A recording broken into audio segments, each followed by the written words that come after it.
jornal tem que estar em primeiro lugar. Quer dizer, cada um faça a conclusão que preferir. É isso.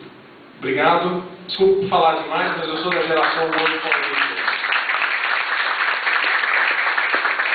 Por favor. Aliás, eu fui perguntar ao senhor Osmar agora há pouco qual tinha sido a conclusão daquela ação sobre censura econômica, porque eu acho que esse caso, depois ele me explicou que, digamos, o político da época, o governante da época, recuou da posição antes do caso ser julgado pela justiça. Mas eu acho que essa é uma questão muito importante. O uso das verbas públicas em benefício de jornais favoráveis, ou o corte de verbas públicas de jornais desfavoráveis, é algo que nunca entrou em pendências, em disputas judiciais, por leniência nossa, por covardia ou por timidez da imprensa, porque tinha que virar. É algo que, digamos, em qualquer país, digamos assim, de democracia mais tradicional, certamente seria tema de disputa judicial. O governante, de fato, não pode aumentar anomalamente ou, digamos, a seu próprio prazer, muito as verbas para um jornal ou reduzi-las drasticamente a critério político. O dinheiro, afinal, não é dele nem do partido dele. Pois não. Então, entendeu o nome dele? Tem agora um novo. Alô. Primeiro, cumprimentá-lo. Muito obrigado. Nós tivemos a oportunidade de ouvir uma pessoa que é do meio, gerencia um jornal, mas vem em origem na redação. Isso para nós é muito importante. Nós temos algum tempinho, e se você concordar, eu queria explorá-lo. Por favor.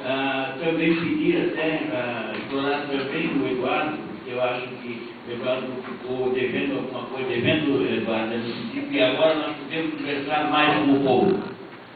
E esse povo que está aqui precisa perguntar alguma coisa. Eu quero encorajá-los a perguntar. Saiam, percam a inibição. A gente só aprende perguntando. Então saiam, não tem dúvida se a pergunta for mal formulada, vamos perguntar, vamos aprender. E nós temos a oportunidade de aprender com dois mestres que estão aqui, com a experiência que eles têm. Muito bem, eu queria primeiro fazer uma pergunta. Eu tenho duas para fazer. Você falou de que nós ainda estamos procurando um caminho para fazer jornal. Correto? No tempo da internet. Perfeitamente. Eu uso a seguinte expressão: nós continuamos fazendo a mesmice todos os dias. Nós somos um mero reprodutor daquilo que, a partir do momento que nós nos acordamos e vimos a televisão, e ouvimos, vimos, e pegamos o carro, vamos para a fila, para ir para o trabalho, vamos ouvir notícia, informação, parará, e na internet a qualquer momento nós podemos acessar, enfim. E no dia seguinte, nós vamos, o jornal não me traz quase nada diferente. Ele é um reprodutor daquilo que vem. Eu quero, da outra vez, e eu tenho sido incansável no convencimento, mas não tenho sido suficientemente convincente para discutir essa questão com os nossos jornais.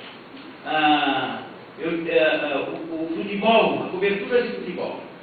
Quem gosta de futebol como eu, ou campo, assiste o jogo, vem escutando comentário, outro liga comentário, e ainda não satisfeito, ainda faço uma análise dos jogadores. Dou nota para cada um deles. Perfeito? Isso é comum, quem gosta de futebol faz isso. No dia seguinte, o jornal encerrou o jogo aos 30 minutos do segundo tempo, porque tem que fechar o jornal. O que ele vai me acrescentar de leitura? Absolutamente nada. Uma fotografia minha, se eu vi o jogo em 90 minutos, a cores eu vi. Ouvi na televisão. Ele dá uma fotografiazinha mal editada, né? Que também tem que fazer antes para fechar. Muito bem. Essa é uma questão muito séria. Nós temos que discutir isso. Porque se nós não encontrarmos o caminho, aí sim, eu tenho convicção de ser um homem de jornal, tenho 50 anos nessa coisa, e acho que ele jamais vai, mas ele tem que encontrar o caminho. O que é que se discute em São Paulo, no Rio, nos grandes centros? Qual é o caminho que se busca para isso?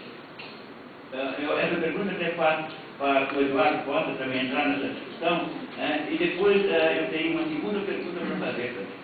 Olha, eu acho que o mundo inteiro discute isso e tem algumas, digamos, algumas coisas que são levantadas. Eu posso dizer que quando eu trabalhei durante muitos anos no IG, fui fundador desse jornal Último Segundo, que é um site de internet do IG, né, do Internet Gráfico. E ali a gente fazia toda noite uma brincadeira, eu e o Matias Suzuki, que era o meu parceiro, dizendo exatamente isso. Bom, agora vamos acabar com a noite dos jornalistas do jornal. Então até às 10 da noite a gente fazia a nossa primeira página e dizendo o seguinte, quer dizer, com isso a gente iria dar às 10 da noite as manchetes todas dos jornais do dia seguinte. E durante 5 anos, todos os dias a gente acertava. Então, quer dizer, no dia seguinte, 12 horas depois, ou 10 horas depois, 9 horas depois, as manchetes da Folha, do Estado e tal, eram exatamente as mesmas que a gente tinha proposto. Isso certamente é um erro deles. Os jornais fizeram, esses dois jornais fizeram 2 grandes mudanças editoriais recentemente, dizendo, supostamente, que era exatamente que estavam fazendo o jornal do tempo da internet. E, no entanto, outro dia, quando o Lula assinou uma lei que foi a Lei Cidade Limpa, a Lei Cidade Limpa não, a Lei Ficha Limpa, a Lei da Ficha Limpa, o Lula sancionou alguma coisa com 6, 7 da noite. No dia seguinte, os 2 jornais deram de manchete: Lula sanciona a Ficha Limpa. Quer dizer, isso não era possível. Evidentemente que já tinha que ter dito quem vai dançar, se o Maluf vai entrar ou não, se o Joaquim Roriz vai poder ser candidato ou não. Enfim, qual é o impacto daquela sanção, né? E ninguém fez isso. E isso mostra que, de fato, nós estamos fazendo mesmices, porque nós estamos dando de manhã, sujando papel com notícia velha. Posso? O grande problema fica desenhado quando tem papel. A gente vê um quadro muito famoso que a gente costuma fazer, que é do volume de trabalho para cá, dias de trabalho, e aqui é horário. Então, vamos começar aqui, sei lá, 7 da manhã, meio-dia, 4 da tarde, 8 e meia-noite. Tá? Esse é o quadro. Os jornais, normalmente, mesmo os grandes jornais ainda, tem um volume muito pequeno de trabalho de manhã. Você entra numa redação de um grande jornal, do Globo, por exemplo, vai ter pouco trabalho de manhã, a partir do meio-dia começa a crescer, 4 da tarde e tal, e o forte é 8 da noite. Essa é a curva do trabalho numa redação normal hoje. E essa curva está errada. Porque se a gente concentra, a partir das 6 da tarde, todo esse volume de trabalho que tem para fechar o jornal, a gente não consegue ter energia de reação para pegar na notícia do Lula e trabalhar ela bem, fazer alguma coisa diferente. Porque fora o Lula, a gente tem todo o jornal para fechar. Se eu parar para pensar ou bolar alguma coisa diferente para o Lula, eu não vou conseguir ter tempo de fechar o resto das páginas. Então, qual é a solução aqui? É começar melhor. É abrir o jornal, na verdade, não começar do zero, né? Começar um pouquinho, e trabalhar assim. Fazer com que a partir das 8 da noite, as notícias não acontecem mais coisas inesperadas. O que acontece é um avião vai cair não sei onde. Ok, parem as máquinas. Aí é exceção. Mas a regra, quando o Lula foi sancionar essa lei, sabia-se que o Lula sancionaria, ou que estava avaliando a lei.